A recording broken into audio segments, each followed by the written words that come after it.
How to survive the newborn phase.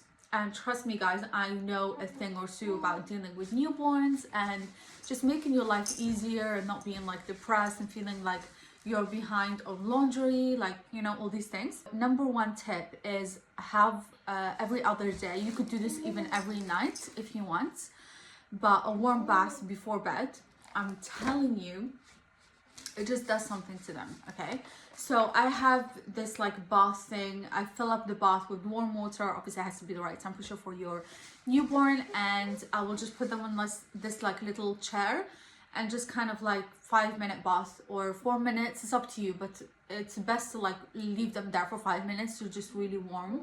And I swear to God, whenever I've done this, guys, this little man will like sleep for 4 hours straight throughout the night.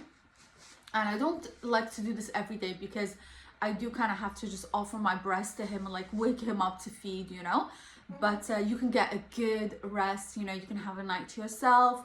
And yeah, this is a fantastic tip. Number 2, tummy time. Let the baby fall asleep and let the baby fall asleep on you for 20 minutes until they enter deep sleep.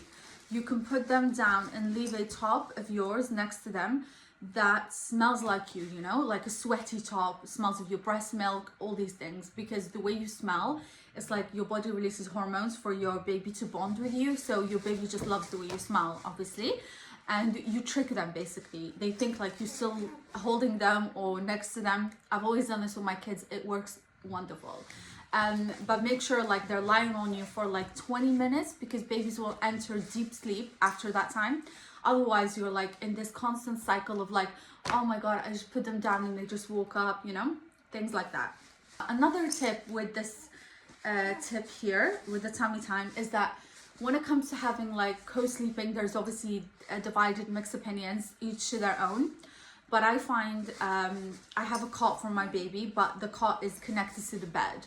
So I don't have like a cot that's like disconnected. You okay? Here you go. Cheeky little man. What was I saying? So I do that. The cot connected to the bed. It just, you know, an open cot, it just helps, rather than putting them in their cot and they just wake up straight away. Tip number 4 is a dummy, a pacifier. We call it dummy in UK, but pacifier is a better name. Pacifiers are godsend, okay? Especially for cluster feeding babies. Come here. So cluster feeding babies, some people believe like that's not a thing and your babies need to feed constantly, but obviously that's not true, because I literally have friends who their babies are, you know, they were cluster feeding. Turn that off. And they thought like, oh my God, I don't make enough milk, and therefore had to go and buy formula and, you know, do like mixed feeding, which obviously like ultimately it's your choice, but like babies do like to fuss, you know, and you know this because you offer them and you know your breast has milk. Maybe sometimes they like heavy flow to mild flow, because it is no misconception when you breastfeed, like sometimes you have your breasts are engorged. That's when you have a lot of flow. So when they feed, they get a lot of milk. Sometimes not so much, and that's okay. Will come in, you know, throughout the day and so on. But babies are fussy. They're like, excuse me, I want, you know, I want a lot of flow. So they might just like drink a little bit and just fuss and just be annoyed. Offer them a pacifier, let them sit for like, you know, 20 minutes, or even have it a 30-minute nap or whatever, and then offer them the breast again and they will take it.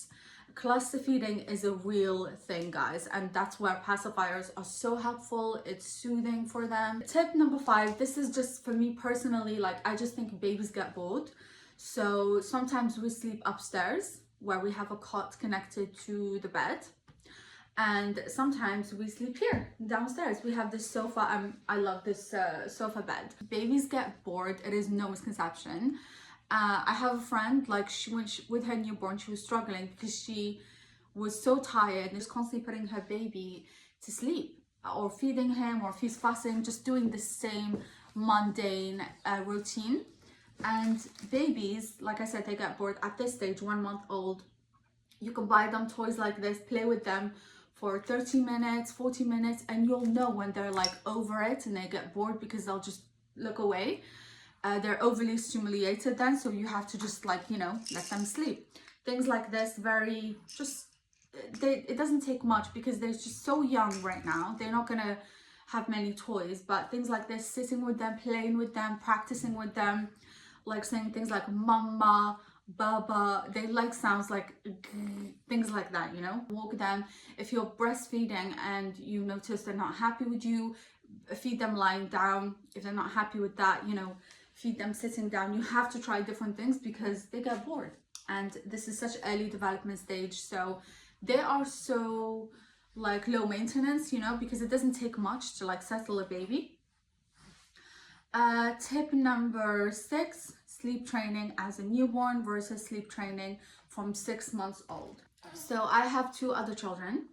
They've been sleep trained since 6 months old. This is very important for us because, you know, in the evening, hubby and I just want time for ourselves and, you know, to unwind and things like that. So I've always like have done sleep training since 6 months plus.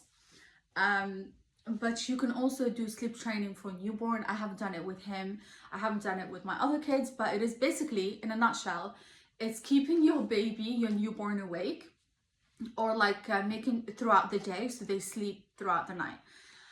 And this is gonna mean that you incorporate their routine with yours. So like if they go for a nap, make sure they don't have like a 3-hour nap, or, you know, a long, you know, you wake them up, you feed them, change their nappy, just keep them awake, and they have less naps. They'll be tired in the evening and they will just sleep longer. So that is how you sleep train a newborn. There's so many sleep training methods out there. You can look up these methods and see which one works for you. But for us, I don't really focus on sleep training this stage. He's 1 month old. He can, you know, he can sleep as much as he wants in the day. If I'm having kind of like a desperate day where I just feel exhausted, I will give him a warm bath and he'll give me like 3 hours. It's not right, like, you know, to just have 3 hours, 4 hours to myself. Okay, so tip number 7, feed your baby on demand in the beginning. So I do believe breastfeeding is so much more easier. You know, people think it's actually like formula. I think breastfeeding is way more easier because you don't have to get up, you know,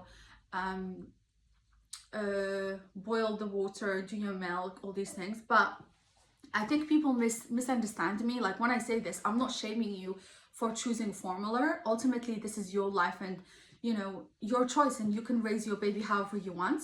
I'm just saying that often we as mothers, we don't have enough information. We think, I don't make enough breast milk, therefore I will you know, go ahead and use formula. But like, it's so important in the beginning to just basically breastfeed your baby on demand as much as you can. Like the newborn stage, like when they're like 2 weeks old, this is so hard because you're not getting any time to yourself, let alone to be able to cook properly and do things, you know, because they're constantly throwing up on you. Their tummy is very immature, like they're still developing. Their tummy is literally tiny, guys.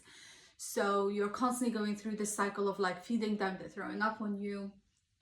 If you can buy yourself like easy ready-made meals, I definitely did that. Like I made like Thai dishes, but like using the jars with the sauce and everything. So I just chuck my onion and that and chicken, and you have your dish ready, because you need to eat well as well to make sure that you're producing good quality milk for your baby. But basically what I want to say is those 2 weeks in the beginning, when your newborn is 2 weeks old, give them the boob as much as they ask. Don't give them a pacifier at that stage. I introduced a pacifier when the baby was actually 3 weeks old, when I realized like, okay, they're gaining weight and my milk is established. And yeah, and like babies are not stupid, right?